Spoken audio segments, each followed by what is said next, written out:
Hey all, and welcome to Geek Freaks. I am Frank, and I'm joined by Jonathan. Hey, yo. And today we're going to be going over, we have Battle of the Brands results, some Ubisoft controversies, Tencent stock problems, some news out of ESL. We're also going to be reviewing Mulan, The Boys Season 2, the first 3 episodes that they released, and Marvel's Avengers, the video game. So we have quite a bit going on. Before we get into that, Jonathan, what have you been playing? What have you been watching? Watching not much. I recently started watching another cooking show on Netflix just because I ran out of exciting new content. Yeah. Called Final Table. It's pretty good. Okay. But lately I started playing X4 Foundations, which is a cool space-based, open world sandbox kind of game. And it is intense. There is a lot to learn. I've had to watch YouTube videos because the training in the game doesn't go over, the finer details and stuff. So I still have a lot to learn, like really just how to navigate your missions and stuff. But it's a cool game. I'm excited to dig deeper into it. How big do you think the game is? Like, how many hours do you think it is to finish it? Oh, I have no idea. I mean, it seems pretty much endless. Okay, so I know it's like has, Minecraft, where it's like that just open world, yeah, like you're saying, sandbox, where you really don't have like a goal. You're just farming and stuff like that. yeah, exactly. Okay. As you go, we'll have to have you actually do like a full review for that as you play Yeah, along and stuff like that, because yeah. it does sound Once I very learn good. how to actually mine and make money in the game. Yeah. For myself, Boys Season 2, been watching that. Playing a lot of Marvel's Avengers, as you guys have seen. Finally finished Far Cry. I told myself I'd finish Far Cry before I started playing Avengers. So the night before it came out, like I was up till midnight and just kind of get through that last. So I finally beat Far Cry 5. Really good game. It's just, having to sit down and actually do it when you have so many other games and stuff going on. It's tricky, but finally got that done. But yeah, so just kind of same old for now. The Last Kingdom, I mentioned that last week. I'm still watching that. I'm on season 4 now, and it's super good. And so I can't suggest that enough. All right, let's talk about Audible real quick. We do have a day we're going to be doing the book club. It'll be on September 27th. That avoids work schedules and stuff like that are getting in the way. We are listening to The Sandman. That is an Audible original, which means you could also get an Audible book on the side. So you guys check that out and join us at audibletrial.com/geekfreaks. All right, we're going to start off. This is a real quick one here, but The Mandalorian Season 2 has a release date. It's October 30th. That is my Halloween plan. So on Halloween, I'm going to get nice and toasty and ready and watch the first episode of Mandalorian. I'm super excited for this, Jonathan. What are you thinking, man? Yeah, I mean, I can't wait. If I had, the time and ability to make a costume just to wear on the couch, then I would be totally into it. But no, yeah, I'm excited too. The last season was great, so I'm looking forward to it. I hope they're not starting to cut corners and get lazy though, because sometimes they do that, into the later seasons, especially when you have such a huge fandom for it. Then you try to just kind of phone it in and make more profit. So I'm hoping they keep up a good plot and good, character development and everything. Well, and the filming technique too. They're using the stagecraft, which it's going to be in our next Emmys. By the way, guys, we're on our Twitter. We've been doing the better Emmy polls, and we appreciate everybody who's been voting. There's been like so many votes rolling in. It's really fun. But this next one, we're doing best special effects, and we're actually polling Discord on getting it down to our final 4. So if you guys want to get in on that action, head on over to our Discord. I think we're going to be doing that for the rest of them. It's kind of a fun way to kind of lead up to the Twitter poll. And so one of the things that's going to be on best special effects of the last year is The Mandalorian. And the way they film, they use a stagecraft. We've mentioned it on the podcast, but basically they wrap the stage with a big LCD screen, and then they use this parallaxing to make the camera feel like you're actually in the world. So the scenes where you see Mando in the middle of a desert or going through a canyon, he's not actually out there. He's actually on a stage surrounded by big LCD screens, and it's fantastic to see the behind the scenes on the show. So this season, now that I know about how they're filming it, I'm keeping a hawk eye on that. I really want to watch and notice, like, oh, wow, that's amazing how it parallaxes with them, knowing that it's really just a trick of the cameras and the screens behind them. It gets you even more invested, Mm-hmm. So it's pretty cool. We also have some pretty cool news from Comixology. Comixology brings you guys comic books on a digital format from all the major publishers, and they're owned by Amazon, so you can link your accounts and stuff like that. So if you buy a book on Amazon, it'll go to your Comixology accounts. They do have their monthly thing, so that's a little plug for Comixology real quick. But they're giving away over 200 free Black Panther comic books right now in honor of Chadwick Boseman. And there are some of the short stories that you could get the entire set. It's free. Really good way to dive into Black Panther and see. I mean, the MCU Black Panther, Chadwick Boseman, he kills it. He's amazing. And so that's why, he's left on all of our hearts because of how well he did and stuff like that. But the character himself is so much bigger than that movie. The character, Mary Storm fights, what's his name? Basically Aquaman of the Marvel world. I can't remember his name right now, but that's gonna bug me. But anyways, so there's so much more to this character, and you guys could explore that world through the Black Panther comic books. And I've been kind of itching to get into a new comic book, and there's a few of them that are out right now. Jonathan, have you been reading any comic books lately? I haven't. I actually have a stack. I probably have like 4 that I've bought intending to read them and haven't just sat down and taken the time to read them yet. Can you give us a shout out of a couple of those that you might have in that stack so we can read along with you? One of the new Avatar books I have and haven't finished. Okay. The Shadow, Smoke and Shadow, or whatever it was. Oh, okay, yeah. I didn't finish the end of Saga, which I still like. That was on a cliffhanger Definitely. Too. Yeah, it's always good. And I got a Judge Dredd, the collection of comics too, the book that they released later. Like and trades, I haven't finished that. I barely even started that one. Judge Dredd, man, that's a good one for me to get into because it's, of course, the Sylvester Stallone. You and I are big fans of his movie. But the comic book wise, I don't think I've ever read a Judge Dredd comic book, so that's a good idea. Right now, I'm also going through an Avatar book myself. I just got the 3 Jokers, the first of the 3 Jokers. So and it's so wacky. What a crazy story! The first issue was like 50 pages, but there's only gonna be 3 issues released, and it's telling the story of 3 different distinct Jokers working together, and it's really hard to understand what's going on.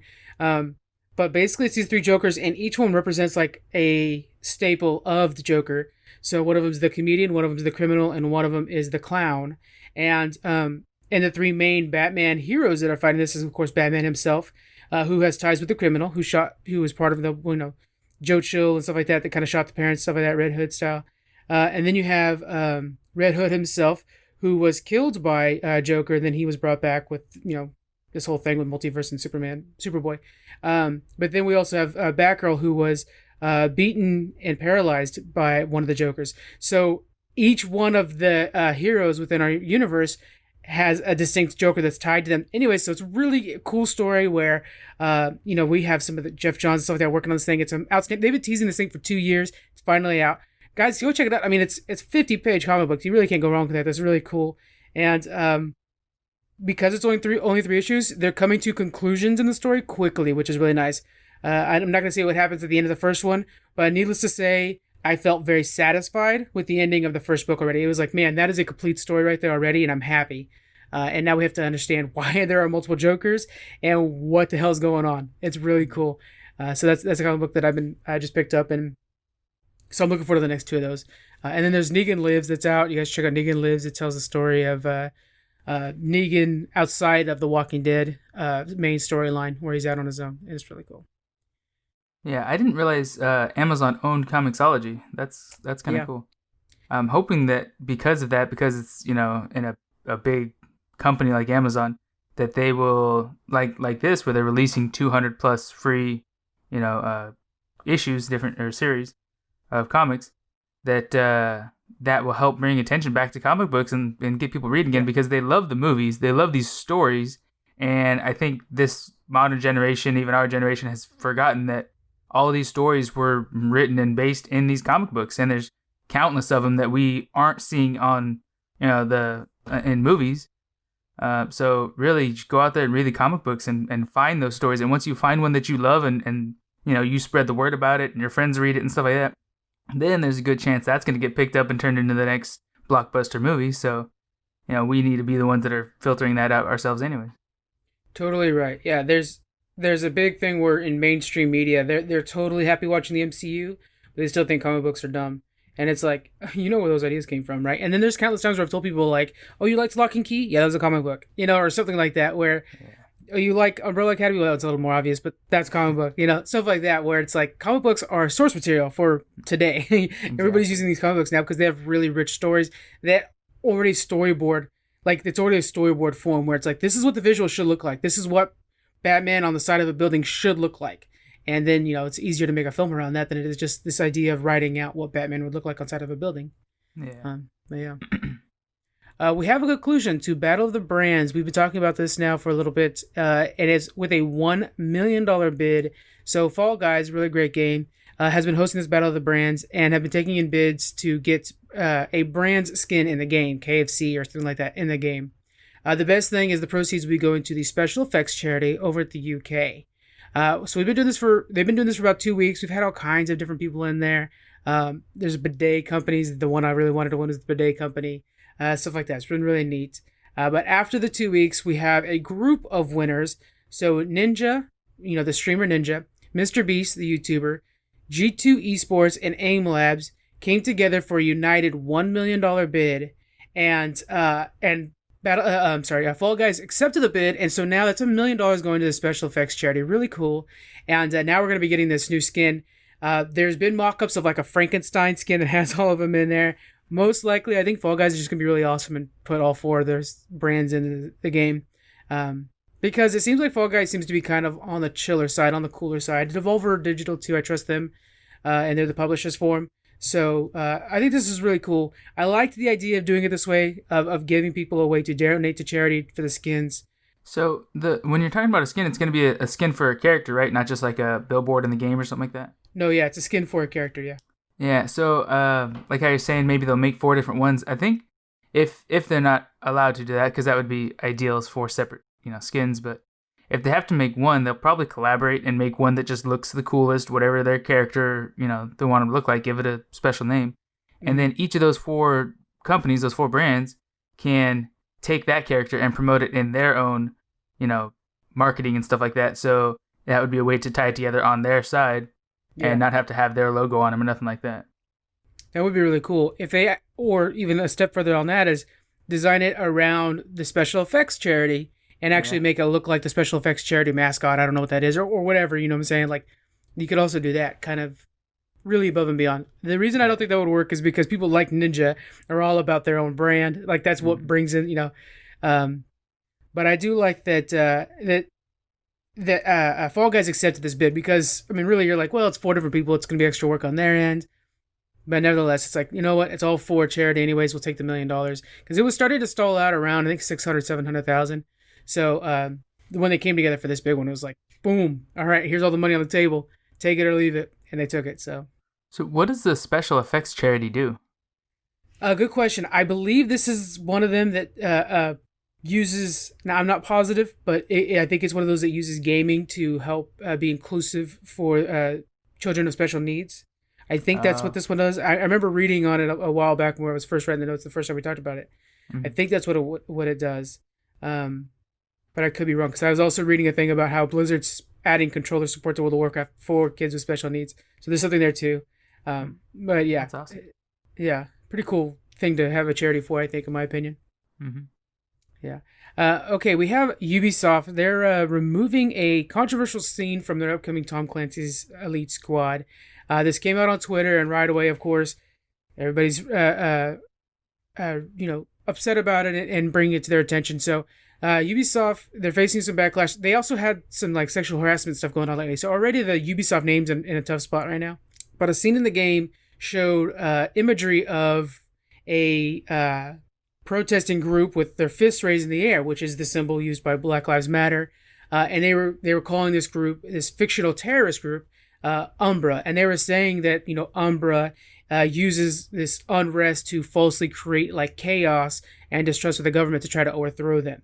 So of course, this, with using the image that Black Panther or Black Lives Matter uses, it calls into the idea that, so you're saying that Black Lives Matter is trying to sow unrest for the purpose of, political reasoning or something like that, outside of actually Black Lives Matter. Mm-hmm. Of course, everybody was upset about this. And then on August 29th, they took a stance on it. Ubisoft, they came out and apologized. They removed the imagery. There was still a lot of upset people about this. So the game director, Charlie Guillemot, he came out and said they're gonna remove the opening scene of the game entirely. So it's not even talk about any Umbra or anything like that sowing unrest. It's not gonna hint to anything like that. So in a normal world, I don't think that would have been such a big deal, but right now everybody's on such high alert. It's such a hair trigger topic and stuff. So I think Yeah. it was smart of Ubisoft to not fight it, not try to be contradictory, and just, you know what, hey, you guys aren't happy. This is a sensitive topic, and this may not even have anything to do with it, but this looks like it relates or represents this sensitive topic. We're just going to get rid of it altogether. Let's not even make this a issue of debate, something to raise concern about. Mm-hmm. We don't want to make people upset on either side of the spectrum. So we're going to take it away and change the conversation, kind of thing. So I think it was big of them to just step up and do that. They're kind of disassembling a part of their game, which, might hurt sales and might not make the game play as well or something like that. But it's worth, doing that to support what the public wants. So I think that was good for them to do. Yeah, you're right there. Where in another time, saying that there's this internal terrorist group that's creating riots, that just sounds like a plot to like an action movie from the 80s and 90s. You know what I'm saying? Like that just sounds like a plot from a movie that might not necessarily be seen as totally wrong. Yeah. But right now, especially using like directly that image, like I saw the image, it's on our website, guys. If you want to see the images, actually no, they're not, because I decided it's probably best we don't spread the images. That's what it is. But the link is to them. So that using that specific image is kind of like, come on, guys, it's just terrible timing for this, and you think it's just totally tone deaf in the nowadays situation that we have that we're all facing. But yeah, in another time that might have been okay. It's a tough one. It's you think there's all kinds of checks and balances. Like people are gonna like, oh, you know what?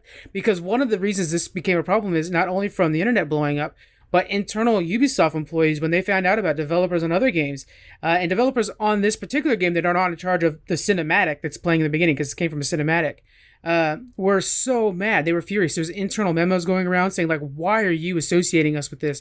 We are supporters of Black Lives Matter. A lot of the developers on the inside. Why are you putting this in front of the game that I made? Like, they were furious. And so that was one of the things that really pushed back on this. Yeah. And when you think back to like Grand Theft Auto games and stuff like that, I know, there's definitely scenes of, certain kinds of gang violence and controversial stuff that was live and based on real things in some of the bigger cities, Right. of our world. But it wasn't such a volatile topic. I mean, the drug cartel and stuff like that stuff is real. And, we see it in video games too, and it's representing with different names and stuff, but it's representing a real world. But it wasn't something that you're going to sit there and get in a fight in the streets but with your neighbors about or something like that, because it was kind of more one-sided. This is sadly the way our country's so divided right now. This is just such a hot topic. It's just not even worth, taking a side, or especially from a company, but it's worth just avoiding altogether if they can. Yeah. If you're going to, you could, I see what you're saying. You could take a side, but you have to be careful that, that you're not being offensive to anybody, right? Yeah. And so if you want to give like moral support to somebody, that's one thing. But then to take an image that's currently a hot image right now, and then use that to sell a game, and in turn insult people, which is really what they're doing here, in a lot of ways. That's not okay. That's simply not okay. You could, so it's just Ubisoft. You're making a game where your people are shooting and stuff like that. Like, you don't have any business right now trying to get tied in with the current topics going on. Just make video games and stop trying to do that. Yeah, stay out of the politics. Exactly. All right, let's move on to Tencent. Now, Jonathan, you and I have been playing around in the stock market lately. All of us actually on the podcast have been playing around in the stock market lately. In doing so, I'm paying attention to the gaming stocks. It's something we should know most about, right? Mm-hmm. Well, Tencent, the biggest video game company in the world, their stocks plummeted following a PUBG Mobile ban in India. So, India has banned PUBG Mobile and 118 other Chinese apps on September 2nd. India's Information Technology and Communication Department claims that the apps were taking user data and giving them to the Chinese government. So, what are your thoughts on this? We kind of have this problem here in America where, this thought that like, TikTok and stuff like that, they're taking our data. My stance originally was kind of like, yeah, but everybody has my data because that's how the internet works now. And if I don't want to partake in those things, that's my business to not partake into them. You can't really. I don't trust anybody to have my data. So it's one of those things where it's kind of on the fence. What are your thoughts on that situation there? Should India have taken that stance?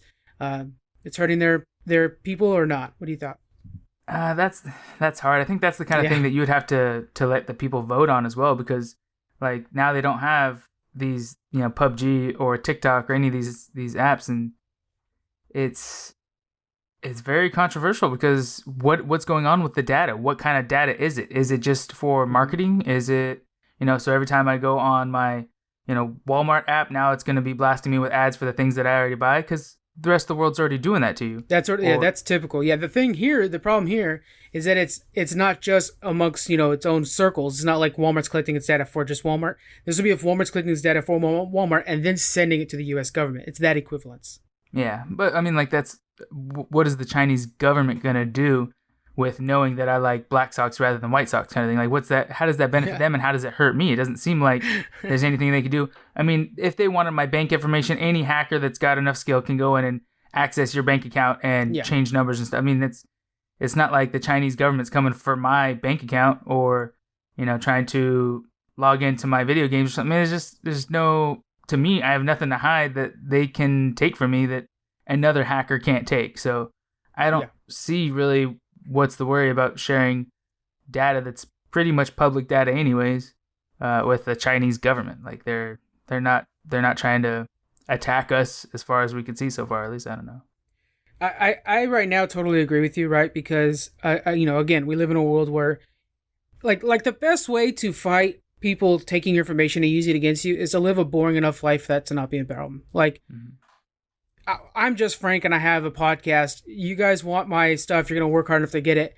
I'm not big enough for it to matter. If you do get big enough in the world for it to matter, then you have the ability to hire people to make sure you're safe. I think that's kind of what's happening right now with this current climate that we're in.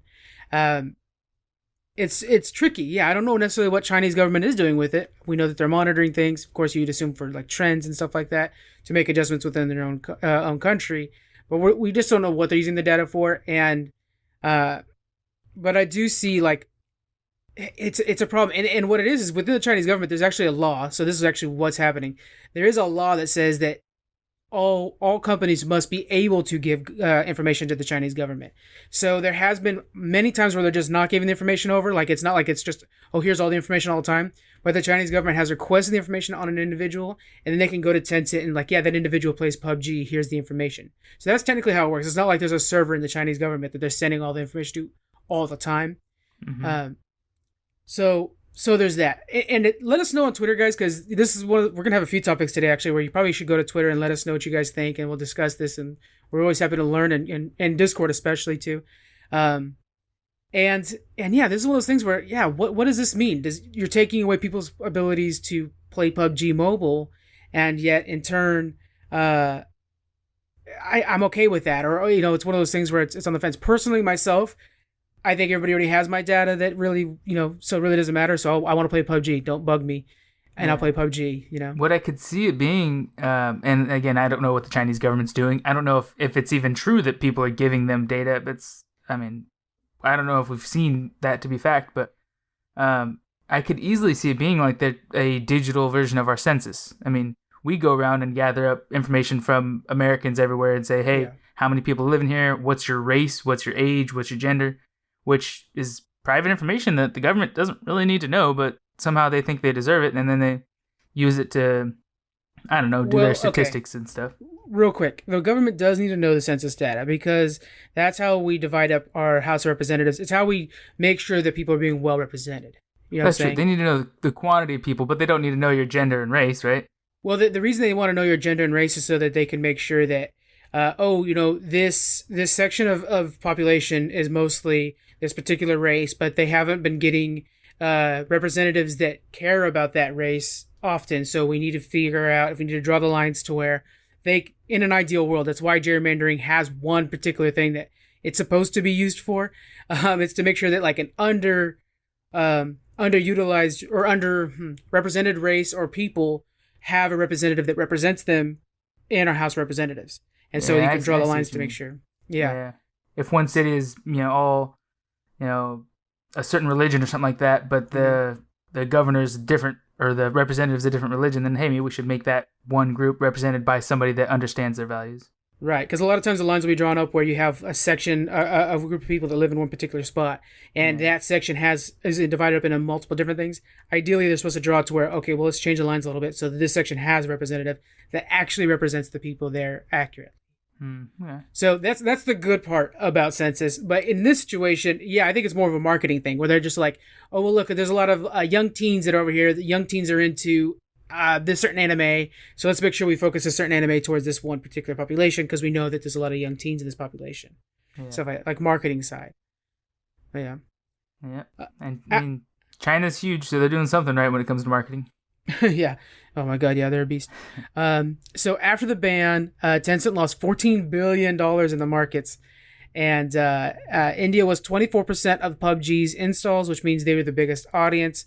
And then, as we've been talking about before, India also lost 118 other apps, but they also include WeChat, which is like one of the biggest chatting apps in the world that's owned by a Chinese government. There's or company. There's TikTok. There's Marvel's Super War, which I've never seen before, but basically looks like League of Legends, but you're using Marvel characters. I was watching a game after doing the research on this thing. It was a pretty interesting game, actually. I probably would have tried it out myself, and much more. So we'll keep an eye on this. This is one of those things where, now you get the situation where India, if they're smart about this, there's going to be developers in India that are like, we'll just make our own PUBG.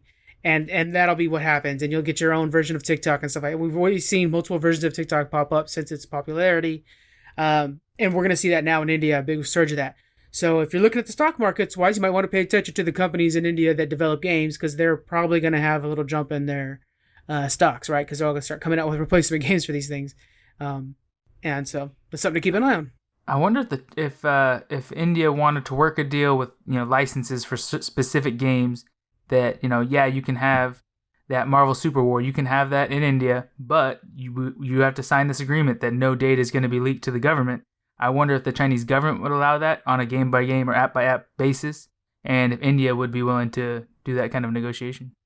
It would be tricky because, the law is in China and it says that they have to give all information whenever requested by the Chinese government.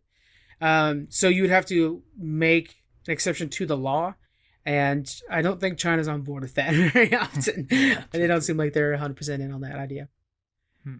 Moving on to the next one here, we got some hot topics this time. You notice that? We got some pretty hot topics this time.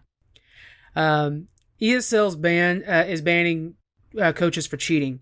So ESL, they're a real big eSports organization, and they had CSGO coaches cheating, and they've banned them for up to 2 years. The coaches include Ricardo Dead Signalia from MIRB, Alexander Mashanagan, these names are great, Boktravia, okay, that's from Hard Legion, and then Nikolai Hundan Peterson from Heroic Team. So these are big names. I know that Hundan's like a real big player from the past, and now he's turned into a coach and stuff like that. So these are really big guys, right? They're accused of using a bug within the game to spectate the map and then convey the information to the other team. So you're watching a map, you see that, hey, you know what? Todd's hiding behind this wall over here. And ideally, they wouldn't have that information without the coach telling them that. And so they were able to do this. I can't stand cheating, and we see it in regular sports too. Everybody knows the Patriots, and they're, we have Inflating Gate, and they have Spy Gate, all these different things that they were doing. And I think it needs to be hammered down pretty hard. It keeps the integrity of the game. Do you think 2 years is enough for these coaches? I don't. I agree with you. It needs to be complete. If there's concrete evidence that this was cheating, complete expulsion from the game forever. That you have to come down hard because the game itself, nobody is going to support this game in the future if they think there's a chance that other people are cheating in it. So if you want to protect, like you said, the integrity of your game, you have to come down hard and let everyone know if you're caught cheating, you will never play this game, publicly or competitively again in your life. So it's got to be concrete. Yeah, I think you're right because especially since we're on the verge of esports becoming more mainstream and stuff like that, something we talk about a lot on the podcast, and Desire. This is one of those things where you have to have 100% legitimacy. If somebody's caught cheating, I mean, we're talking back in the day when baseball rules and stuff like that were a little loose and stuff like that. It took a commissioner coming in and saying like, no, these are the rules. These are our referees. These are our umpires. They're going to be running things now on the field and really kind of hammering. That's when you can start getting people who are not already interested into the game into it. Because if you're watching, for example, I'll give you a great example. I'm watching soccer, right? And soccer, FIFA soccer especially, is really known for its corruption. And when you see these guys, this isn't technically cheating, but it's something that I wish so much they can get rid of. When you see somebody take a fall, when they like get hit barely on the arm, and they're like, "Oh no, my arm is shattered," and they're on the ground rolling around, I lose interest. I'm like, "Oh, this is garbage. I don't care." Yeah, you see that every once in a while in basketball too. When they like, Yeah. oh, he brushed up against me, and you do a triple backflip into the crowd. Like, come on, dude. Like, that you are an athlete. You train and condition for this. You are fit and healthy and strong. You can bump into people because that's the exact, like, that's the name of the game. That's what you're planning on doing. And so when you see them take a dive and that acting, it's like cheap wrestling moves. It's like, Yeah. you just ruin the excitement and suspense, and you just turn it into a drama. And we don't want that. We want to see you compete with your skill, not, trying to pretend and cheat and get a little advantage. That's not what the game's about. And it loses like audience connection and excitement and motivation for the game.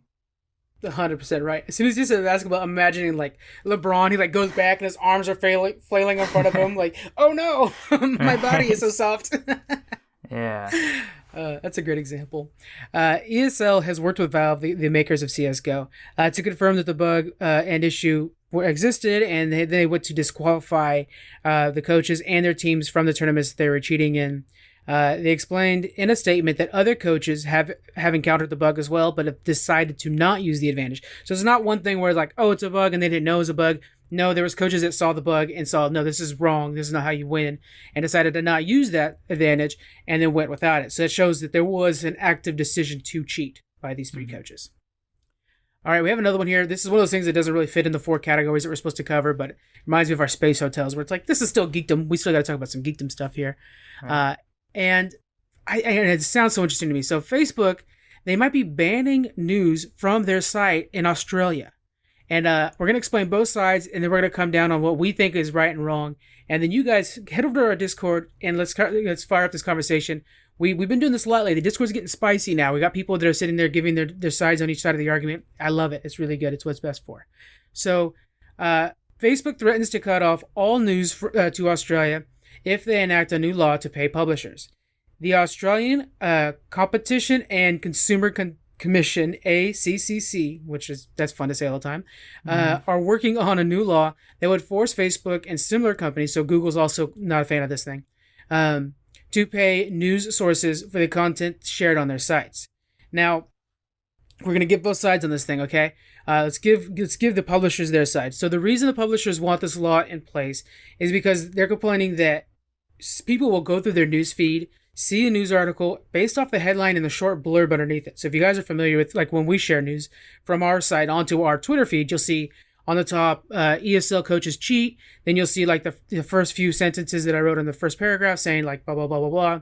And then that's usually enough for people to kind of get an idea what's going on, right? That's even how we write articles. We specifically try to make sure that all the main information is up front so you guys can get it there.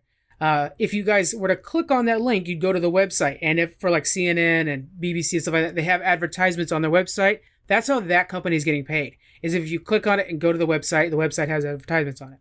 They're saying that a lot of people go through their feed, see the basic story, don't really need to go into any farther, which they should, but of course people don't. And so they don't need it. And that part doesn't get any money to them because it's on Facebook. It's not like they actually clicked on the link. Jonathan, do you ever do that where you're just kind of like, yeah, I get the idea, and you keep scrolling? Yeah, all the time. So, but what you're saying is it's not Facebook created content. It's Facebook has an ad or an article that is like from, Channel 10 News, 10-cent stocks plummet, but people are not going to Channel 10 News to see it or read it. They're just seeing the headline from Facebook and moving on, accepting that as their news feed, right? Right, exactly. So a lot of, like for us, for example, when we share news, the idea is because it's feeding to the podcast. Everything we do feeds into the podcast. So we're not trying to bait you guys to our website. We don't care about that. We're just going to give you guys a heads up what we're going to talk about next. But if you go to like IGN or comicbook.com, two companies we really like to read on their stuff, they'll bait it out. They'll be like, what happened to Tencent lately that made their stocks go down? And then if you were to read the blurb, it would be like a lot of kind of nonsense. You click through to then see that, oh, it's because they're getting banned in India. But, if you didn't do that, if you were to just say, in the title, like 10-cent stocks plummet, and then in the first little blurb you see like they plummeted because of the ban in India. Okay, I don't necessarily need to read the rest of that. I got the idea, and you stop. That's the problem, because people aren't getting, and it's just a link to these news sources do want to share the story. They're trying to get you to their website, so they want to share it on Facebook, a big platform, but they're running into the problem where people aren't following through on these stories. Yeah, and that leads to the risk of major misinformation too. Definitely. If people are just getting the tip of the iceberg, just the headline of the story, then they're missing the meat and potatoes, and they're just making assumptions that are dangerous. I mean, there's too much misinformation in our world today. So, I mean, I do that when it's something I'm not really interested in, but like, you see, oh, this company's stock dropped, that's interesting, but you move on. But when it is something that you care about, then yeah, you should stop and actually read the article, get the information, so that when you're spreading it, because everybody does, they spread the word as soon as they hear something, you're spreading it with facts and not just assumptions. So very, very good point there. Yeah, it's because we go and then we tell our family like, oh yeah, I heard that, whatever, this happened. You have no frame of mind for what really happened because you just read the headlines. Yeah. And that's a good point. Then you're just spreading the misinformation. So I think Facebook should go 1 or 2 steps further though, and partner with some of these news sources to feed their sources through Facebook better, so that people aren't just getting the headline and have to click to the website. Have the the news source, the Channel 10 news article, whatever, in Facebook. Make it a part of Facebook, or Facebook create their own actual news source. It's great that you mentioned that. So yeah, Facebook actually has something like that. It's called Facebook News, but it's a separate thing from the wall. And they offered that to Australia. They're like, look, you guys could use Facebook News. It's a good way. That has this revenue system and whatever. But the news service like CNN and stuff like that is like, no, because nobody goes to the news tab. They just are going through their own feed. And then when you have Uncle Jerry sharing a story from, MSNBC, then it's from Uncle Jerry. It's not from, it's not on the news tab. It's from Uncle Jerry. And so you're just kind of going through it, That's the thing, is they're like, no, we want it to be part of the main feed, because for the most part, users aren't venturing to the other parts of Facebook or any other platform. They're going to the main feed. That's how they, find most of their news, unfortunately. So Facebook is, and so that's the idea is Facebook is trying to bring this as the alternative, and apparently Australia just totally ignored it and didn't like, no, we don't, that's not a thing. That's not even going to count. So they totally ignored it. Facebook is refusing to participate in this new law if it does pass, saying that on their side, well, then you could have a company like CNN pushing out articles all day long and just reposting articles and stuff. Because what we do, we have a thing that an app that automatically reposts our articles in bunches sometimes. If I haven't shared anything from our website in a bit, it'll post some old articles that maybe I published at night when I'm like staying up till 2 a.m. writing something. It'll publish it during the day so people can see it better. Well, you could have that set up as a bot. It'll sit there and just republish your articles, and then Facebook's gonna have to pay for every time somebody sees those, even if it's an article that already was up before or something. So they're saying that that's unlimited, and they can't really handle that. They claim that they offered Facebook News, and have said very clearly that if you guys enact this law, both Facebook and Instagram will ban all news from being shared from both local and international news. So from like the big companies like BBC, CNN, stuff like that, and from your local mom and pop stuff like News 10 and News 7 or whatever, all these little stations that you have. So it would shut down all news from Facebook. That part I kind of am on board with, because I watch people would stop using Facebook for their news. Mm-hmm. But, I think it's one of those things where, hey, Facebook, I mean, I don't know. These people need to get paid for that first impression thing. It wouldn't be terrible. I wish there was a way to kind of find a middle ground on this. Can you think of a middle ground for the two of them? I can't. I kind of like, I don't know, Facebook has been stepping up a little more lately, which is interesting to see, but I kind of think it's the right thing to do. Just pull out of the news field, because it's a social media platform, not a news platform. Right. But all the other social medias are spreading news. News is getting to people, all different ways. It's not just articles and reporters anymore. Like, yeah, you're not just watching it on the morning news or reading about it. So it's unfortunate that if they aren't the ones spreading it, people are going to get misinformation from somewhere else. But I mean, maybe for at least Australia in this case, maybe it's the best thing for them is just, let our local news system do what it does and Facebook just be for, Uncle Jerry's posts and stuff. Yeah, cat videos and whatnot. Right. I love following the dog videos. There's certain dog Twitter accounts you guys should be following. They're fantastic. That's what social media should be for. Yes. I like that idea of like if there's no news on any social media source, and if you really want, you go to HuffPo.com or Drudge Report or whatever you want, and go out seeking the news. Because then if you're seeking the news, instead of just it coming across you, at a glance, then you're actually going to be investigating it yourself, and you could see like, oh, you know what though, that's not really as bad as the headline made it out to be, and stuff like that. I like that idea. I've just totally banned it from all social media if we can do that. It's one of those things where it's just not great. All right, we're moving into some unfortunate news. The Batman pauses productions after Robert Pattinson tested positive for COVID-19. So they just got back from being shut down in March from the pandemic.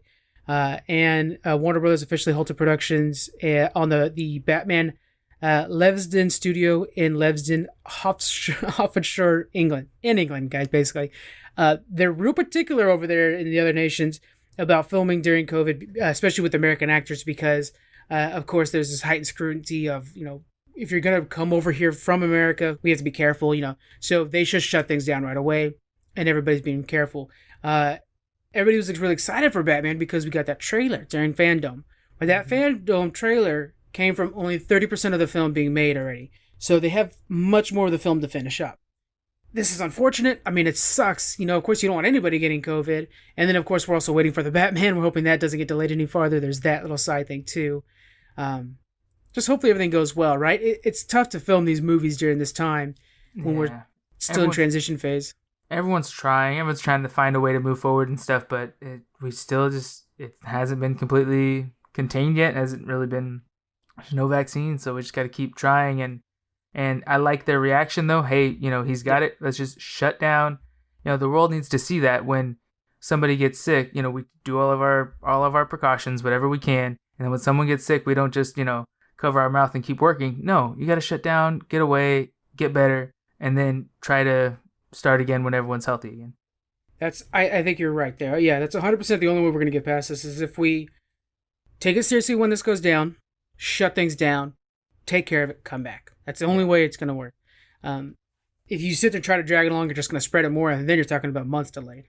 Yeah. And so, we also, just in a quick thing too, The Rock and his family, so Dwayne The Rock Johnson and his family also they have COVID right now, but they're on the end of it, so they're mending.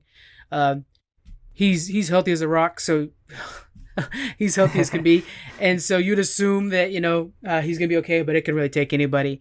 Happy to hear that his entire family is doing well, and he's already doing a lot better. Really cool. I believe I saw a report from him where he was saying because I guess kids with healthy immune systems recover faster. That it seemed like his kids only had symptoms for like 3 or 4 days. Awesome, that's cool. It's like that's really it's a blessing in disguise. I know some kids have different symptoms and have it worse, but at least healthy kids with strong immune systems can, get through it faster. So that's awesome. Yeah. He's also someone you guys should be following on social media. He's a blast. He always shares his morning workouts, and they always motivate me to maybe get out of the couch and stop binging TV. So, he's really worth a follow, guys. Check out Dwayne The Rock Johnson's Twitter. He's got, I need to suggest him. Everybody's already following him. I'm not going to bench press a car, but maybe I'll go walk the dog this morning. That's a good start. Yeah, maybe. All right, so let's talk about this next topic here.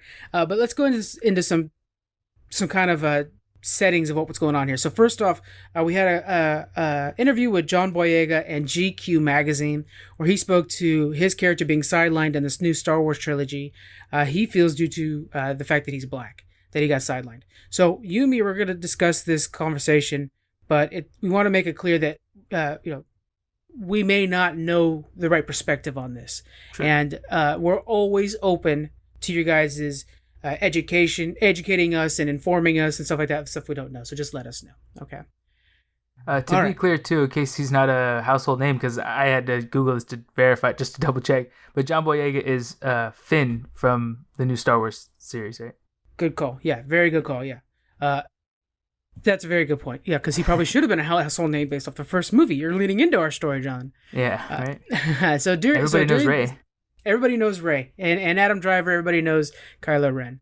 I had to make sure after reading this, I was like, I know I have the other two Funko Pops. Do I have his? And I do. So I was like, okay, good. I feel a little bit better about me personally. But you didn't know. You had to think about it. I know, right? That's okay. So this is interesting. Fun. Okay. So during the interview, he talks about how in the first film, Force Awakens, he's all over the advertisements and he's in the trailer and everything. He's holding a lightsaber, right? So we thought like, awesome. We have this whole new Jedi, and he's going to be this kid that used to be a stormtrooper, now a Jedi, and he's going to be a black Jedi, which is really rare. Only Mace Windu comes to everybody's mind, and even for black representation within Star Wars, it's on one hand. I mean, you can't. Yeah. It's not very many, right? So it's even so much. It's a joke on like Saturday Night Live and stuff like that of how little there are.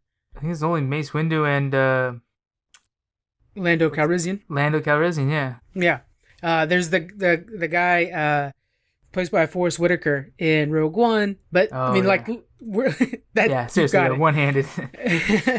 Very, very, very side roles too. There's not like anybody who's the star of the show, right? So we had this guy was gonna be the star. It's awesome. So then he feels like over time, and I'd have to agree with this, that after the first movie, and he was used for a lot of the advertisements. The second movie, he had a really bum story where he was gonna go save these like horses on some casino planet, and then in the third movie, he's leading a charge, but he's not like, what we're really watching, we're really paying attention to. Oh man, is Kylo Ren and Rey gonna team up? Are they gonna turn on each other? What's gonna happen? Like that was the heat of the movie, right? What are your thoughts on that? What are your first initial thoughts when you're reading that kind of an idea? So I didn't, I never realized it, I guess, until reading about that, but that makes sense. That kind of does seem like it, because from the advertising from the first movie, he seemed like he was gonna be the new, like Han Solo, the new leader of the team, and a much bigger character, and then now he just kind of did phase out, and I know I'm interested to see what the original writing was, and if his story changed, or if they had planned on it going that way, but like Kylo Ren's character changed and started to become a hero, so they had to kind of write him into the spotlight in a positive way. So maybe they just wrote it that way to not have space for two male heroes, but I don't know. It's now that you look at it from that perspective, it's a little clanky. There's kind of issue with them, like the way the plot fits together. Yeah. And I feel kind of bad. I kind of feel like he did get sidelined, and maybe hopefully Disney did it because they didn't care for his acting as much or something once he got into the job, and they're like, oh, you're cool, but you don't resonate with people as much, so let's steer it this way. But I think it could easily have been a race thing too. Let's promote, this black guy to get a lot of, attention, and people are going to support it, and it's more hip and trendy. And then, once it's in there, okay, let's dial it back a little bit to, sell more merchandise, or I don't know, whatever their reasoning for it. But I hope that's not the case. But again, you don't know, yeah. And it's one of those things too, from our perspective, it's hard for us to tell 100%. Yeah. And reading this, when I first started out hearing about this, I was like, when I was first reading this interview, I was like, yeah, but man, the Finn character is terrible. You know what I'm saying? Like that's my first thought, right? Just as a fierce instinct. But then as I'm reading it, as I'm thinking, it was like, well, that's not his fault. That's not Finn's fault or John Boyega's fault. That's the writing's fault, right? That's Disney, the production company's fault. And I really liked him in the first movie. I did, and he was used to sell the movie because I remember very well everything was about him.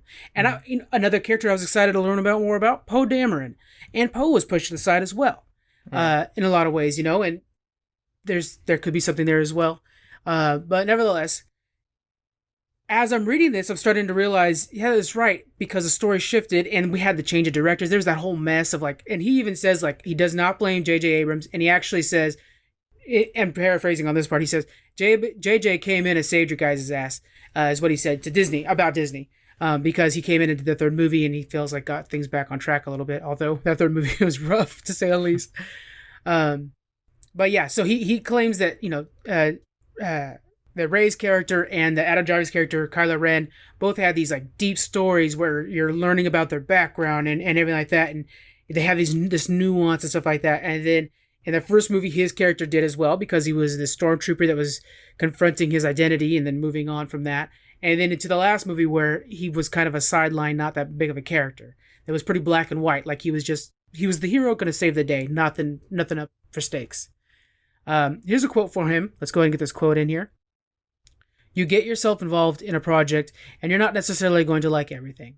But what I would say to Disney is do not bring out a black character, market them to be much more important in the franchise than they are, and then have them pushed to the side. It's not good.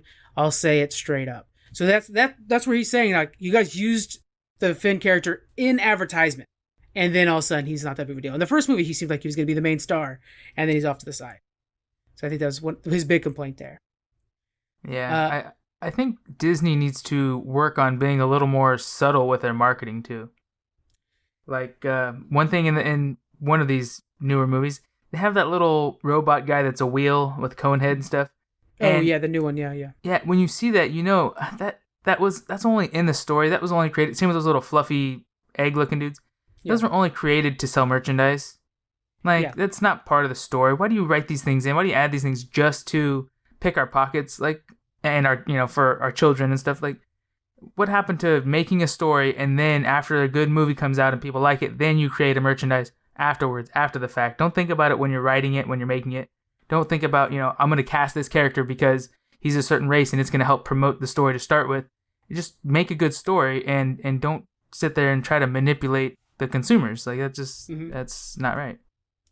Yeah, I think you got it there. I think a lot of it for me in particular felt like Finn was. I keep saying Finn, or is it Flynn? It's Finn, right? Yeah, Fin. I just read a book that had Flynn as a character. So it was Finn was used as advertisement in the first story, and then they just had to keep him in the movie. And I feel like that was wrong. But yeah, so I think that's probably the best place we could end things off with right there. Just kind of like we wanted to bring this to the light. This is something that kind of came up within the geekdom inside of Star Wars, and we're like, this is something we need to keep an eye on in future projects. And make sure that, hey, if you're going to bring characters in, use the characters to their full potential. Don't just sit there and write an article like, oh, hey, this is the first blank of blank, and oh, it's so amazing. And then all of a sudden they're just sitting there and they're not being utilized as an actual character in the universe. Yeah. You know what I'm saying? So really use them. And we'll keep on reading. This is from GQ. It's an interview with John Boyega. Can't suggest it enough, guys. It's not that long. It's totally worth the read. You guys should be checking that out. All right, on to some lighter news. We also had Super Mario Bros. 35th anniversary. They had this anniversary direct where they were announcing a bunch of things they're doing to celebrate. And first off, 35 years, dude, how old are you feeling? I remember us playing this on the old NES. Right? Yeah, that's pretty bad. Yeah. So to celebrate, they're coming out with a few new things. First off, there's a new Mario handheld. This is like the old Game & Watch handheld. It actually has the gold and red, like you're thinking of the old Famicom system. Mm-hmm. It'll have the 85 Mario Brothers on there and the Lost Levels, which is, for those who don't know, the Lost Levels is what we call it in America, but in Japan it was Mario 2. They were so much harder and stuff like that they weren't worth bringing over to America. This is coming out November 13th, and it comes in like an old DS box shape, so you guys look out for that. I know I'm going to pick up one of those for myself. We also have Super Mario 3D World. So this is the Wii U classic. It's going to be coming to the Switch. They added online and local co-op, so you can play with your friends. And it's coming with a DLC called Bowser's Fury. It looks like this like cat-themed island that you're going to be doing some more adventures on. That's a real classic game coming out. So that's going to be joining us on December 12th. This is the big one that I want to make sure we talk about right now. Okay, so we have Super Mario Bros. 35, and this thing is crazy cool. So you compete against other 34 players as you defeat enemies within the classic 85 game. The last person standing is the winner. So the way it works is, say you're playing original Mario, and it looks like that, but then you see a bunch of 34 other little screens playing Mario around you, and you're playing the regular game. As you stomp on Goombas, as you stomp on turtles and stuff like that, those are transported to other people's games and randomly drop from the sky. And so they're playing Mario too, but they randomly have things dropping in on them. And then you're just playing and as soon as you get hit, you're out. And so you're just playing until make sure you never get touched. And the last man standing wins. I can't wait to play this, man. And it's going to be free for Nintendo Online users. How cool does that sound? That sounds pretty awesome. Yeah, that's funny. So you guys can play this starting October 1st, and it'll only be around till March 31st. So it's a limited time that this game's going to even exist. So make sure you play it. I'm going to find a way I got to get a capture card for us to be able to stream our Switch games, because that looks amazing. Next, we have a Mario Kart Live home circuit. Now, this is more of a toy, less of a video game. This is going to be an RC car that has a camera mounted on the front of it. And as you drive around, you look through your phone as the steering controller, and it actually shows like the Mario, and they actually animated the Mario on the bottom. So it actually looks like it's actually animated Mario, not your car. And it's showing an actual Mario Kart track in front of you that's within your living room or wherever. And first thing you do is like say you're going to program the track. You say you're going to program the track, and then it puts paint on your wheels, and then you just drive around the living room in a circle or whatever shape you want. And then you touch back where you started painting, and then it establishes, okay, this is the track. And then it puts the lines around it, the barriers, boxes for you to hit, everything like that. And then you just play Mario Kart within your living room. While you're playing Mario Kart on your phone, the little car is circling around your living room. It's really cute. And it's pretty neat. You could even get the Luigi car for 2 people to play. It's pretty neat. Oh, that's amazing. That's so smart. I mean, it's natural evolution of our technology, and we expected that to come. We've seen this. I'm pretty sure we've seen this in a few different things, like that new Minecraft and VR and stuff like that. Yeah, but the augmented reality stuff. Yeah. This is the first thing where you have an automated machine that interacts with you too. That RC car, once you map out a track on the ground with your phone and its positioning ability, then it can just do laps and not hit your couch and stuff like that. Well, the idea is that you're driving the car because you're trying to win the race still. But yeah, you have the tracks and stuff like that. They'll tell you like, hey, you're out of line, you're out of bounds, and then you could hit your catch if you do that too much. But yeah, it kind of sticks in there. And then one thing I really thought was neat when I was watching the trailer for this. By the way, all the trailers are on our website, guys. Go ahead and go there and watch the trailers for these. When I was watching the trailer though, when the kid hit like the mushroom that makes you go faster and he uses it, the actual RC car goes faster while he's doing it. I was like, oh, that's so neat. That's awesome. Yeah. So I wonder, like, if you bump into some virtual obstacle in the game, if like your wheels would just all of a sudden jerk one way or something on the RC car. Oh man, I bet it does. Or lose actually. Control, spin out or something. That'd be really cool. Yeah, it has to, right? Yeah, I think you're right. That has to happen. That's so funny. I know. This is really cool. I don't know if I'm going to buy it, but I'm hoping somebody does it I can go hang out with. Right. I wonder how much that's going to be.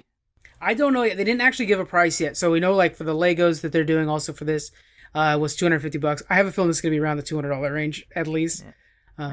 Yeah, and then there's also the Luigi car you want to buy. So it adds up. Right. Well, yeah, you're going to want to race with other people, so you got to have at least 2 of them. Well, yeah, virtually you'll be racing against Donkey Kong and stuff like that, but it's definitely best to have 2 actual cars running around your house and make those tracks as big as you get. I want to go to like, a school parking lot or something something real big, big old track, and see how you could do that. Oh man, that'd be a lot of fun. You guys can pick yours up on October 16th. The last big thing we want to talk about is Super Mario 3D All-Stars. So this was the thing that the internet blew up about. Everybody's talking about as real show stealer. This is a new collection that has Super Mario Sunshine, Super Mario Galaxy, and the legendary Super Mario 64 all in one game coming to the Switch. So it's going to be available on September 8th. I forgot to put the end date on our notes, but like I think it's around March next year too. They're going to stop selling this game. So you got to get out there and grab this, guys. This is too big. If they were to just charge this for Mario 64, I'd be buying it. But also to get Galaxy, which was like a 10 out of 10 on most, review sites. And then Super Mario Sunshine, which was a really good game as well for the GameCube. This is such a good buy, John. Do you remember playing the Mario 64? I don't remember that. Yeah, it was. I mean, you might have been a little too young when we had that one.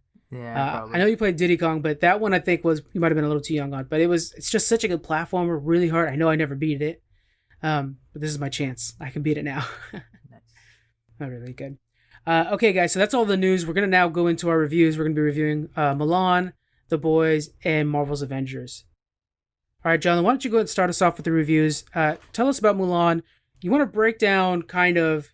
It's hard because this is kind of based off of the animated. Well, it's kind of based off the animated series there, right, or movie. Mm-hmm. Can you break down the plot? What's going on in the story? Do you want me to do spoiler free though? Spoiler free, yeah. Just kind of give us an idea of like what is the reason everything's happening. All right, so it does follow. I mean, more or less the exact same story of the original Mulan, but they did make some changes, and I feel a little bit betrayed. By some of the changes they made. But before you go too far, Mulan is like a story from history. So yeah, I don't know if that's the thing is I don't know if they're using the historical Mulan or the movie Mulan. But yeah, and that's what it feels like. Is it probably trying to be more accurate to the original history versus the Disney Mulan? Yeah. But it was overall, I think it was a pretty good movie, pretty decent. Okay. But yeah, so the plot is the Han army attacks China, right? And then they have to call their soldiers to get together, train, and go into battle. Mulan is in this. She actually has a sister, so there's just the two of them and her father, who's weak and old and frail. So she takes his armor and runs away to battle in his place, and helps fight the army. And I don't know. I don't want to like give away everything, but eventually they win and save China, right? Oh, spoil it! No, just kidding. That's Obviously, right? Yeah. That's the gist of it. Yeah, and then the crutch, the main thing is the fact that she's trying to pretend to be a male in the army, right? Yeah. Okay, so go ahead. Sorry. Yeah. So I have like a love hate with this. I know Squeaks, especially if he watches this or if he has watched it, he would just be outraged. He's gonna flip a switch and say, "No, this is disgusting. This is terrible. I would never watch this again." That sounds about right. That sounds like him. And there's a lot of things I didn't like, but there was enough that I did like that I'm glad I watched it at least. One thing I noticed, and only noticed because I've watched more movies trying to analyze them now, is the score, the music in the background. In this movie, I think that was their biggest failure. Oh, wow. Was not having the right background music, right suspenseful notes or anything like that. There's several times, at least 4 different times, where the scene, the acting, the story is a high pinnacle peak of adrenaline and excitement or emotion, and you should totally be feeling that, but they did not convey that in the music at all. Okay, wow. Yeah, it's just a no-brainer. Just disappointing. Or sometimes they'll have like a little bit of music, but like right now this should be the drums, or this should be like this emotional music, but it's just not being conveyed well. So, which isn't like Disney. Usually they nail that part. Yeah. This of course doesn't have any of the musicals in it, any of the songs. They didn't have Mushu or anything really like Mushu. There was a phoenix that was like wasn't really explained very much at all, but it's just the spirit that would fly above her sometimes. Okay. So that just wasn't utilized. So some of it just seemed kind of rushed too. Like they had to cram a lot more into the same amount of time for the story because they're trying to portray things a little bit differently. There was one good scene toward the end where somebody saves Mulan. I don't want to spoil that part of it. But that was another part where music could have made it better, but it was a really good scene. And then Mulan, when she finally returns to her father, was kind of, disappointing. In the movie, you're crying. I mean, in the original one, right? She's bowing to her dad and apologizing for stealing all this stuff and betraying his trust. Gives him the sword, I think, too, and stuff like. It's really cool. Yeah, and he's like, he starts to cry, and he's like, the only thing I cared about was my daughter. I'm so glad you're home, and embraces her. And this one, it just wasn't as emotional. He didn't cry, and he didn't really word it the same way, and he talked a little bit more, and it's just like, man, you guys really just busted the climax on this. This could have been so much better. Yeah. So yeah, overall, I'll probably give it like a 72, maybe 75, just a C minus or a C minus. Okay. Okay. Question for you then. I got a couple questions for you. Fight scenes. Did you feel like they were really cool? Did they bring you into the fight scenes? Because that seems to be like from the trailers, the high point is how cool these fight scenes look. Yeah, some of them were cool. Some of them were really good. I do like when the Hun army attacks for the first time. They do the running up the side of the wall, and all of that seemed like well made or like well executed. I guess it wasn't like they just tried to shoehorn some Asian art styles into a Disney movie. Like it fit well. They had this witch. Oh yeah, one change to the story, I guess, was the eagle or hawk, I think it is, that lands on gosh, what's his name? The Hun guy's arm. Yeah, the main bad guy. Yeah. The hawk is actually a witch, so she flies and then lands and battles, fights as a witch, and then she teleports herself or turns into bats or something like that. So she was a really cool character, and they did a really good job with her in her fight scenes and stuff. Okay. One thing they didn't do well, or one thing I wish they did, I guess, in the fight scenes, was at one point or another, one or two of them would use like a cloth, and they would like swing the cloth and wrap it around somebody and yank it and kind of used it like whips almost, like Right. we would see in American movies. And as I know, I've seen that in Asian films before too, and it's a cool fighting style. But they didn't show any kind of precursor to that before using it in battle. So not like a hint of them training on it or nothing to really. It's just all of a sudden, oh yeah, this person by the way has this really cool skill with these cloths. So it's like that kind of stuff should have been uh, teased to you or just hinted at you a little bit.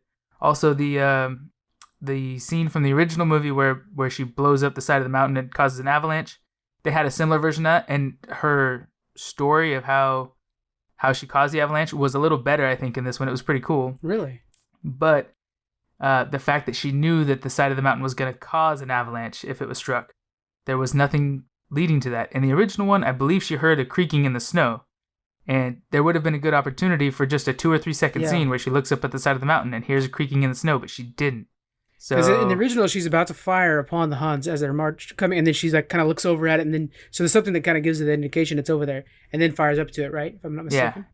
yeah. So I wish there was something in this one. She wasn't very close to it. She wasn't even already aiming in that direction. She had to change tactics to lead them that way to cause the avalanche. So I wish there was something that was like, oh yeah, by the way, she already anticipates an avalanche could happen because she heard this sound or something. But there was just a lot of little holes like that kind of didn't get filled. But overall, I enjoyed it. I don't think you would like it as much if you hadn't seen the original movie, but it definitely doesn't hold up to the original movie as well.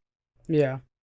Okay, so I got 2 more questions for you. First of all, one of my favorite scenes in the original movie was the montage when they're learning to be good. And, a lot of that, of course, is the amazing song. Be a Man is in that part. Was there a montage in this of them training to become better soldiers? Did they have that storyline of them kind of sucking when they first get to the camp and then becoming better? So that was another major disappointment. They first didn't have any music. There's no singing. There was a couple times where you could hear She'll Bring Honor to Us All song, like the music instrumental in the background of a couple scenes. Yeah. But that where they're training, I mean, you saw them suck and fail several times and then eventually get better. But there could have been that climactic point where she climbs the post and grabs the arrow. Or, cool. Yeah, that's just so adrenaline filling. You're just like, yeah, she's a badass. She's gonna save China now. Like, she's gonna lead these men, a woman leading men into battle. But it was just very kind of clunky and stumbled across. And there was times where she proved that she was stronger. There was one specific one where she climbed to the top of a mountain that the guys couldn't make it to, but there wasn't that intense inspirational music behind it or something. It was just she was more accomplished and just kind of took a deep breath at the top of the mountain and felt satisfied. And It's like, that's nice, but I want that pumped up, she's a strong, powerful woman kind of inspirational music. So several times they had that opportunity, they kind of failed. That's too bad. That was one of my favorite parts.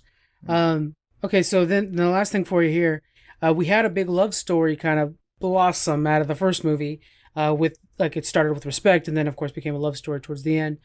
Was there any hint of a love story in this one? There was, and it did kind of follow the same story, I guess, as the original one. It was just a lot more subtle, a whole lot more subtle. And her friends and the guy that she falls in love with in the first one, he wasn't their leader in this. He wasn't their general. He was like the general's son that was training with them. Yeah. Okay. So you're giving it a C-, but worth the watch or no? Yeah, I'd say it's worth the watch. $30. Worth the $30? No, I mean, if wait for it to be cheaper. If you share the account with a bunch of people, maybe. But if you just if you're just gonna, maybe not even if you have kids probably wouldn't really care for this much. Maybe if you're a huge Mulan fan, this is my wife's top 2 Disney movies are Pocahontas and Mulan, and she was more disappointed with this than I was. So yeah, I'd say probably just wait till December. It's gonna be free to all Disney Plus people, members. Okay, so there you go. Wait till December, then join Disney Plus, which you're gonna watch Mandalorian anyways, so it's perfect timing. There you go. All right, I'm gonna give us a quick review for The Boys. So The Boys season 2, they decided to release the first 3 episodes, then they're gonna release a new episode every Friday.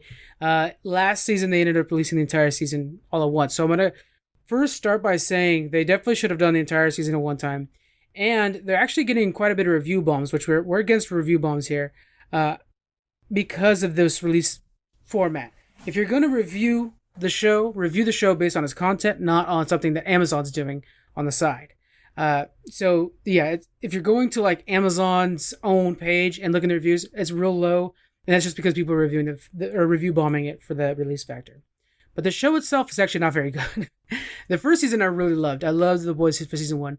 Season 2 has been a mess, slow, stupid at points, like so stupid that I'm just like, this is not even funny. It's just silly. So I'm gonna give the entire first 3 episodes a C+, a show that I think I gave an A last year, or equivalent to an A last year. But if I were to break down each episode, the first episode I'd give like a B-. The second episode, a D, a low D. And then the third episode, a B, maybe a higher B. So I'm going to give it in total a C+. Because that third episode saved a lot of it, it really kind of felt like we're back on track. We're kind of seeing some interesting character developments happening, especially with like the Deep. He had a lot more interesting character development in the third episode. The Deep, matter of fact, was the stupid character from episode 2. They had this thing where he's like talking with his own gills, and it was voiced by Patton Oswalt. I love Patton Oswalt, but it was just so silly that I was kind of like, this is just stupid. There's a lot of heads blowing up, so like they said like we're gonna be stepping up the gore and explosions. They definitely have, and there are parts where it's a good choice that I'm liking. Stormfront and stuff like that. I won't say exactly what because you guys should be watching this, but like I liked that part. But doing it for the sake of explosions and stuff like that, like just so that we can. I'm an adult now. I don't necessarily need to see things because of the goriness. If it's warranted, I'm down. There's a part where somebody's head blows up, and a lot of people are complaining about that part as being too gory. Myself, I thought it was like, oh, it's perfect because it was a shock factor.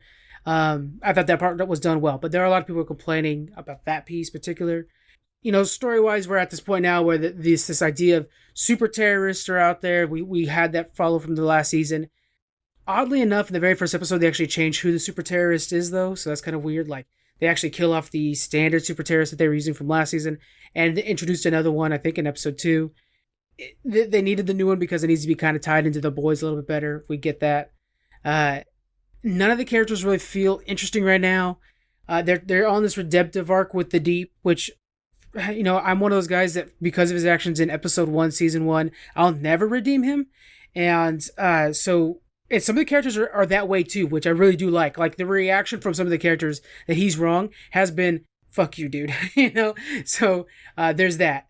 It's real hit and miss for me right now. So like I said, I'm giving it a C+, but there are episodes that are far worse than the C+ grade. I'm going to probably revisit the review on this at the end of the season, and kind of give a wrap up one because it might redeem itself. If it continues on the arc from episode 3, we might have something here. But in general, just wait. I'd wait for it to be more bingeable before you can get everything. Don't subscribe to Amazon Prime if you don't have it yet. For this yet, wait for everything to come out and then do that. So yeah. Do you think they like changed writers or just changed direction or are aiming for different audiences or something like that? Well, no, I think they're just trying to like, let's step it up. You know what I'm saying? Like they thought they had to go bigger and better. And I mean, just like the acting and stuff like that's all like, it's not very good. That being said, Homelander's acting, that dude's amazing. Like, even the worst of times, you can look at his face and, like, just from his face, you can convey, like, I'm keeping the smile on my face. I'm so furious that I could kill everybody in this room and almost might do it. I really enjoy watching his acting. It's pretty stellar. The Maeve character, I think, is getting better this season and stuff like that. But, yeah, I don't think they changed writers. I think they were just trying to, like, let's get more edgy. I know. So you think they need to put more attention into like a deep plot rather than explosions and shock factor? Yes, yeah. Get it more into the storyline. And that's one thing with the new terrorist that they brought in. Like, at least he kind of ties into the story better. Like, he actually is more interesting. By episode 3, they used up the terrorist's purpose. But it actually now has me more interested in 2 more characters. Like, these 2 other characters now have a reason to hate each other due to this super terrorist, which that's one of the funny things too, by the way, just a real side thing. everybody's trying to like, oh, we're trying to find a name for these, like, because of course VOT, which is this big corporation that runs the Seven, they're trying to have a branding thing for terrorists. So they're spitballing names, and everybody's saying super terrorist, but then Homelander keeps saying things like, no, we should call it super villains. That sounds better, because like in this world, super villains isn't like a thing that we know, right? Because it's not like they live in a world of superheroes as fictional characters. They're real, so super villains isn't really a name yet. And so he's like, nah, it doesn't have the same ring. You should go with super villains. That has a better ring. And so that's kind of a little funny, little small plot that's in there. Yeah, I'm looking forward to the show redeeming itself. That's kind of the best way for me to put my feelings right now. Yeah. All right. So that's a C plus. And then let's go ahead and go over from one superhero group to another. Guys, we're going to be reviewing the Avengers, Marvel's Avengers. This is by Square Enix, and we're streaming a lot of this, so you guys can be watching the stream on this, kind of get an idea of the gameplay and the initial reactions.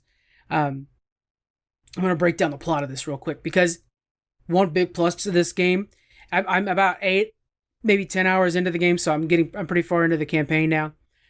One big thing about this game is it's straight up a movie. I'm like so into the story. It feels like this is what you'd expect from like a comic book run, and it's really enjoyable. So spoiler warning on the campaign up to, I'll go like halfway up. So spoiler warning on the campaign, right? So we start off with A-Day. It's this day the Avengers are celebrating them finding this new Terrigen crystal. So right away, those MCU or Marvel fans know Terrigen. Oh snap, something's happening. So they found this Terrigen crystal. They're celebrating this new energy source, and they call it A-Day, this big Avengers Day. Well, things go awry, and there's a big explosion, terrible for the city, and the event's being held in. And this mist gets spread out, and so we have a lot of they're called Inhumans, but you might call them mutants or metahumans if you're talking DC, that are around. So now we have these Inhumans that are people that have abilities that didn't have abilities originally, but the mist gives it to them, this Terrigen mist. And one of those characters is a young girl who's a big fan of the Avengers, Kamala Khan.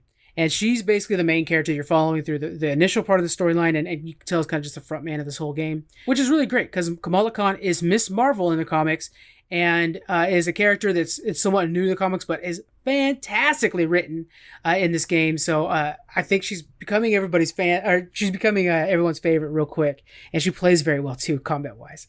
So we then fast forward 5 years after the events of A-Day. Captain America is presumed dead, and the Avengers are scattered to the winds as people are like not wanting to have anything to do with superheroes. They caused this problem, and then a lot of the people that have gotten powers, a lot of these Inhumans, are seen as rambunctious terrorists that are destroying the city, destroying cities across the country. So AIM, which is kind of like they were actually an arm of Hydra, like the science arm of Hydra. They became their own thing. They're led by MODOK, which is a big villain in the Marvel worlds. He's kind of becoming the MODOK you guys know throughout the events of the game. And they're out there trying to hunt down the Inhumans. I won't say why, but the idea is because they're going to make a cure for the Inhumans. And as Kamala Khan, you're like, I don't want to be cured. I feel good as a potential hero. And she's a big Marvel fan, so she kind of hides her stuff because, of course, people are like throwing away Marvel or Avengers posters.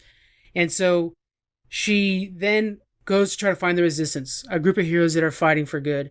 And you're joining her on this adventure. And so in the beginning of the game, you actually try out all the characters. During the A-Day part, you're trying out like Captain America and Thor and everybody, right? And then you get to a point where you're just Kamala Khan, and as you're going, you find Bruce Banner. Then you find Tony Stark, and they join your roster and stuff like that. And it just feels like a really good story. Like this could be a show on HBO or something like that. It's really, really good. And so story-wise, I'm really enjoying it so far. So I would give it high marks for its story. I mean, it sounds very engaging. Sounds like I'd rather watch it than play it. Dude, the cutscenes are so good that I was almost like, I could just take all the streams, take the cutscenes out, and make a solid flick out of this. Right. Like this would be really good. But yeah, how's the actual gameplay of it? I'll go over the gameplay quickly. So because it's one of those things where it's an action adventure game. Each character plays so uniquely that I have favorites, and I'm like, oh, I gotta do this one as Iron Man. Iron Man actually, because of course, everybody loves Iron Man, but playing as Iron Man, I'm not a big fan of that. But you have these certain characters that you're like, oh, I hope I get to play as Kamala Khan, or oh, I hope I get to play as Black Widow or Thor on this one, because those ones are really fun for me, anyways. And so depending on the character you play, some of them are real fast paced. You're doing your moves quickly. Let's go with Kamala Khan. So all of her swings extend out because she has kind of like rubbery arms and stuff like that. Think of Mr. Fantastic in a lot of ways. So she's actually pretty fast and she has good range. So she's able to hit everybody, and she does a lot of attacks to multiple targets at once. Then she's pretty quick. And then like Black Widow, someone I really like playing too. I usually play her only from a ranged position because she has the 2 guns, but you can also do melee fights. But I tend to play her just from range. They all have talent trees to where you could spec farther into that, so I'm actually making her a very powerful ranged character who doesn't really need to get into the fight. But she's all about super fast, light damage. So you're sitting there just like pop, pop, pop, pop, pop, shooting robots in the face, and it'll take like, 10, 20 shots, but you're going real fast, and you're just like all about keeping distance, keeping away, and it just feels fun. When you compare that to Hulk, who's very slow moving, but I'm just smashing everybody to the ground, and it feels really good. They all have these abilities that are really rewarding when they unlock, because you have to build up your abilities. So when you have the access to some of these abilities, it's just like, sweet, I have the stun grenade or a stun shot from Black Widow, or I have the thunderclap from from Hulk and stuff like that. Like, they really feel good. And then of course their ultimates are really good. Kamala Khan gets really big. Hulk gets in Iron Man gets into his Hulk Smasher one. There's, everybody has these really cool ultimate abilities that are a real perk to enjoy. It's been fast paced. Now so every game can't be perfect. Here's the downside. The user interface for this game is very lackluster. When you're sitting there trying to build groups, or even starting up the game, I'm playing it on PC, starting up the game is not that great. They could use a more mainlined user interface. A lot of it feels, because they also have like multiple skins that you can unlock through these coins or whatever, these points. And I haven't found it. I'm sure it's in the game though, that you could purchase these coins for cash. So there is this microtransaction-y feel to this, and I cannot stand that. That drives me crazy. But if I'm going just off of gameplay and storyline, I am having a ball. I'm giving this a B+. The reason I'm giving it a B+ is, while storyline wise, it's very fun discovering new Avengers as I go, finding out who Tiny Dancer was, and finding Iron Man. He lost all his money, but he's living in a camper on his property that's all being fallen apart, and he's just like rocking out, and he's a lot of fun. But as gameplay idea, like, you gave me a taste of all of them in the beginning, and now I can't wait to get Thor back, or I can't wait to play as Black Widow again, and I'm having to go through this campaign just like, this mission would be a lot better if I could jet around as Iron Man right now, So that part kind of lowers it. Another part that lowers it is you get to have companions with you, but certain missions require you play as certain characters. So I wish you could just play as, and you probably can once you beat the game, I wish you could just play as whoever you want all the time. But there are times where it's like Iron Man's doing this while Hulk is doing that. So you can't be Hulk on this mission because he's currently doing that other thing. That makes sense, but it doesn't feel very rewarding to be like, yeah, but I've been leveling up Hulk. I don't want to play as Iron Man. Iron Man I don't have much stuff into. So there are some things, like, give us a little bit more freedom, and this game's much higher end. I'm giving this a B+. It's been getting some mixed reviews, but I'm giving it a B+ just because the story and the gameplay are a lot of fun. It's within a system that I'm not a big fan of. Like, it's within this user interface, within this microtransaction world I'm not a big fan of, which is what's getting its sting. But I can't suggest it enough, guys. If you just want a good smash 'em up game, it reminds me so much. So, like, each character plays very uniquely, and you'll find ones you like and ones you don't like. What it reminds me of, Jonathan, is those games that used to come out to tie into the movies. Like, you remember the Lord of the Rings games and like those Star Wars games that used to like come out with the movies? Yeah, I remember that. You're just going around on an adventure, and you have different abilities, and you're mostly playing as Aragorn or something. It feels like one of those. And I've been wanting those and haven't had that in a long time. So it's a lot of fun, guys, and I can't suggest it enough. If you want something that just like, I want to feel a new version of Marvel's Avengers, this is it. This is a really good way to play it. All right, I think that's it for us, guys. So head on over to our Discord, where we're going to be cooking up ideas for the next Emmy poll, and then head over to our Twitter account to be able to vote on those Emmy polls. Those are really fun. We're going to be doing a giveaway starting next week. We're not sure if it'll be a shirt or one of our face masks. We have the face masks that are Geek Freaks face masks. We'll probably do a shirt, though. And then next month, we're going to be doing World of Warcraft giveaways. We're probably going to do 2 of them related to World of Warcraft Shadowlands releasing. So keep an eye out on the social media, guys. Head on over there and drop us a review if you'd like. Those really help us out a lot. We're not going to tie the giveaways to the reviews we have in the past. We're just doing them just because they're fun to do. It's always fun to give somebody something. So we have a giveaway coming up next week. Stay tuned for that. And that's it for us. Thank you guys so much for joining us. We appreciate the listen. Bye.